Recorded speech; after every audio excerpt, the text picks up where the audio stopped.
Teman-teman sekalian, ada dua istilah. Ada bencana, ada musibah. Bedain ya.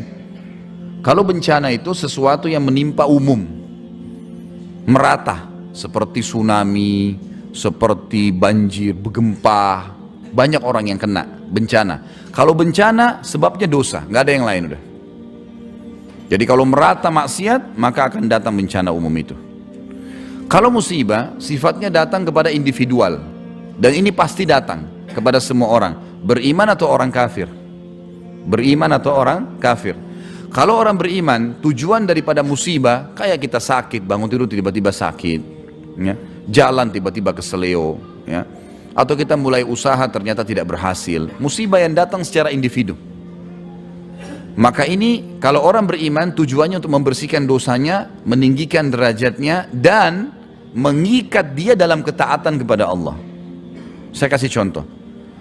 Kalau orang beriman teman-teman sekalian, kata ulama dirincikan, misal Allah yang maha pemurah ingin agar orang ini mendapatkan derajat tinggi di surga. Ada derajat kita nggak bisa jangkau kecuali dengan 100 tahun ibadah, 100 tahun puasa, 100 tahun sholat malam, 100 tahun bakti dengan orang tua, 100 tahun mungkin berjihad. Tapi Allah dengan kemahamurahnya tahu kalau hamba ini orangnya baik nih. Allah mau kita sampai derajat itu. Umur kita cuma 70 tahun. Padahal harus ibadah 100 tahun. Dari 70 tahun mungkin ada waktu lalai, ada waktu masa sebelum balik, ada waktu untuk tidur, segala macam. Anggap dari 70 tahun itu cuma 30 tahun kita ibadah. Tapi Allah dengan kemahamurahnya ingin kita sampai derajat itu. Gimana caranya? Allah datangkan penyakit untuk dia 10 tahun. Kena penyakit gula, kena stroke, kena penyakit apa gitu. Coba, berapa kali buka usaha gagal, istrinya hamil keguguran berapa kali. Ada cobaan-cobaan datang. Kalau dia faham cobaan itu semuanya untuk meninggikan derajat dia nanti di surga, maka semua akan diterima. Ini sesuai dengan sabda Nabi SAW, orang akan diuji berat ringannya sebuah musibah dari kadar imannya. Dan kata Nabi SAW, aku orang yang paling berat musibahnya. Dalam riwayat Bukhari yang lain dikatakan, kalau aku ditimpa penyakit, maka akan double dari apa yang kalian rasakan. Sampai Abdullah bin Mas'ud radhiyallahu anhu pernah memegang tangan Nabi SAW waktu beliau sedang demam. Abdullah bin Mas'ud mengatakan, aku langsung melepaskan tanganku dari tangan Nabi SAW karena panasnya. Luar biasa, tidak normal. Jadi kalau manusia 40 derajat, mungkin Nabi SAW 80 derajat panasnya, double. Padahal Nabi SAW utusan Allah.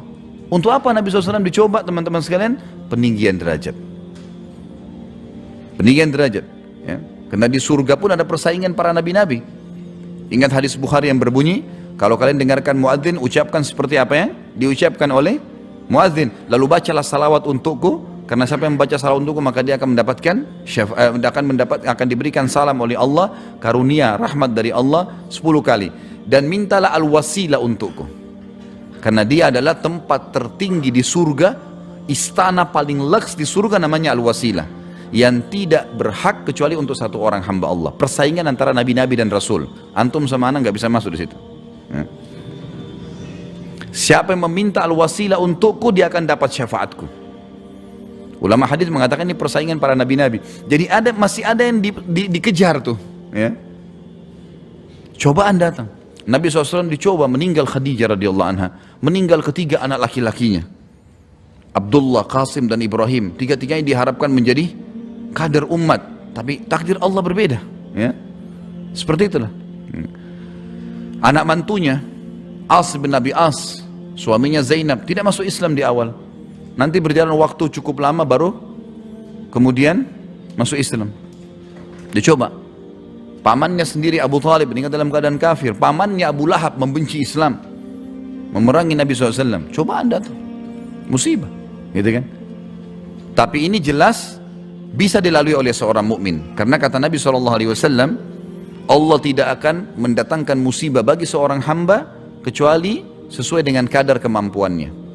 Jadi antum harus yakin seberat apapun musibah datang kepada antum itu pasti antum bisa melaluinya. Peninggian derajat atau pembersihan dosa. Dalam hadis Muslim dijelaskan tidak ada yang menimpa seorang muslim dari capek, letih, sakit, gangguan orang, bahkan duri menusuk kakinya kecuali jadi pembersihan dosanya. Kemudian juga pengurungan ya, atau membawa seorang mukmin itu pada jalur ketaatan secara mau nggak mau. Misal seseorang stroke teman-teman sekalian, terfikir nggak pergi ke diskotik, bar, zina? Hah? Atau antum lagi terlilit utang, sumpek, ya, terpikir nggak untuk buat dosa kira-kira? Dosa itu datang teman-teman pada saat orang lagi berlihai-lihai, banyak waktu lowong, ya. Makanya ulama mengatakan untuk menjauhi dosa itu caranya sederhana, sibukkan diri dengan ibadah sudah. Nanti dosa itu akan tertinggal dengan sendiri, karena dosa itu datang dengan kelalaian. Kalau orang lagi padat jadwalnya, sibuk, kita lagi lembur, punya kerjaan, teman kita ngajak kemana, waduh saya lagi ada kerjaan nih, nggak bisa, karena padatnya kegiatannya. Nah musibah bagi orang mukmin itu untuk memaksa dia, tanda kutip, di rel ketaatan. Kita nggak ada waktu untuk buat dosa. Bisa ditangkap ini? Nggak ada suara, senyap. Entah antum ini faham, tangkap atau kemana. Mengkhayal boleh tapi di pelajaran kita ya, jangan kemana-mana. Jadi harus difahamin ini ya. Baik, kalau untuk orang fasik atau orang kafir, musibah itu, fasik ini siapa? Muslim tapi masih banyak dosanya. Muslim sholat tapi masih zina, masih riba, mencampur baur amal saleh dengan kemaksiatan, ini namanya orang fasik. Atau orang kafir, musibah yang datang kepada mereka. Kalau orang fasik, untuk membersihkan dosanya, dibantu oleh Allah untuk itu, membersihkan dosanya, atau justru untuk ya memberikan kepada dia peringatan. Umumnya orang subhanallah kalau buat maksiat lalu Allah datangkan cobaan, umumnya itu hatinya cenderung untuk bertobat kepada Allah. Orang kalau umum ya, jadi mungkin ada 1-2 orang lah yang kita anggap keluar dari rel ini, yang mungkin kalau lagi musibah, kemudian dia malah larikan kepada dosa-dosa gitu. Orang umumnya duduk, merenung, kalau dia ikutin kecenderungan hatinya, dia akan lari ke ibadah tuh.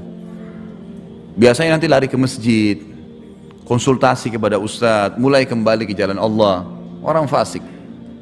Kalau orang kafir, murni untuk memberikan peringatan kepada dia. Ini pembagian antara bencana dan musibah ya. Kalau datang umum berarti itu karena dosa yang merata, sebagaimana sabda Nabi SAW dalam hadis Bukhari, tidak ada dosa yang merata di satu kaum kecuali Allah juga meratakan hukumannya. Di dalam hadis yang lain juga, kalau ada orang yang berbuat dosa dan dibiarkan, tidak dipungkiri, maka Allah akan datangkan cobaannya dan nanti semua kena, walaupun orang yang ada di situ yang baik pun kena. Nanti Allah akan bangkitkan sesuai dengan kadar niat dan amalnya.